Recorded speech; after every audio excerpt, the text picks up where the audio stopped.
Сәлеметсіздер ме? Менің есімім Әсеткүл Сәриева. Шығыс медицинасында 30 жылдан артық еңбек етіп жүрген, халықтың арашашысы болып жүрген адаммын.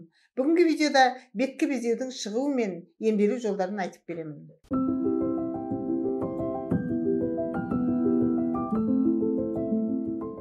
Әсіресе жас өспірім ұл қыздарда өскелең кезеңінде гормоналды қалыптасу уақытында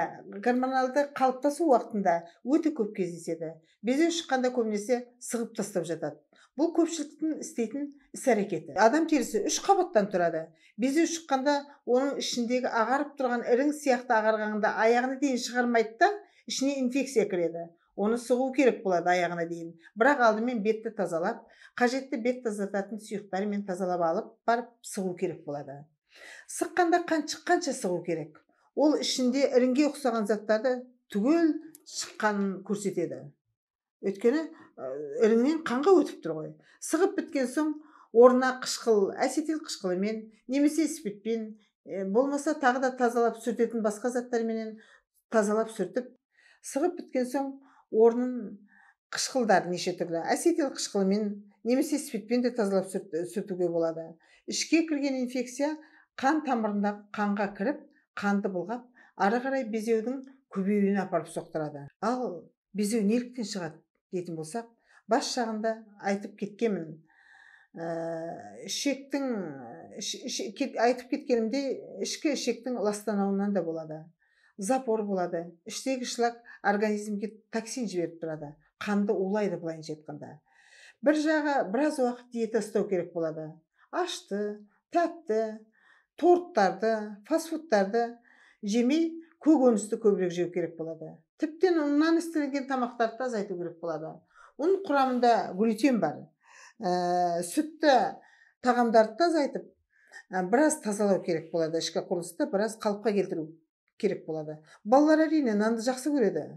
Нанды жақсы көретін болса, сухари жегізіңіз. Жас балалардың өті тез жақсы жүрмей қалады. Ол да ішкі ағзаның шылақтануына апарып соқтыратын жол. Тек жас өспірімдер емес, үлкендер де безеу көп кездеседі.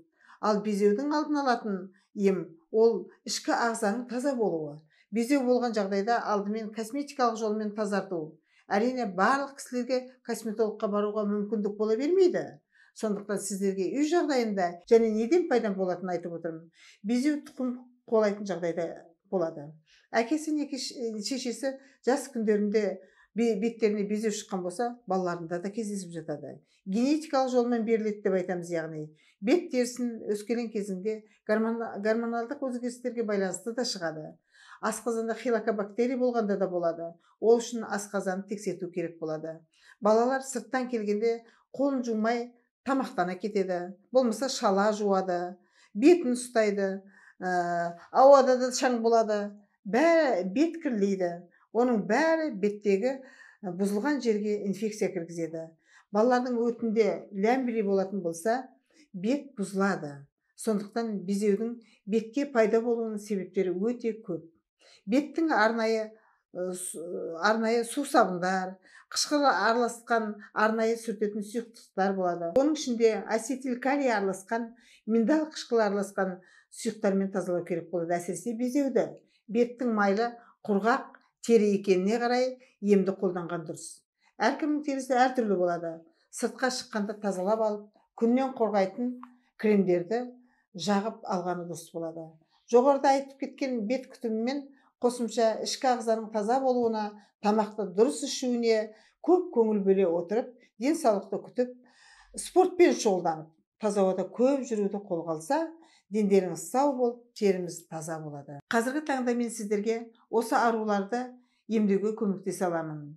Менен көмек алу үшін осы видеоның астындағы нөмірлерге және сілтемеге және WhatsApp-пен хабарласуға, маған WhatsApp-пен жазсаңыз да болады.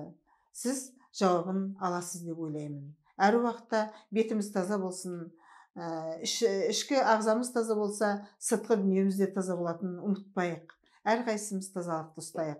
Тазалық дегенде ішкі тамақтанудың өзі адамға көп әсер беретінін ұмытпайық әрқайсымыз. Аман болайық.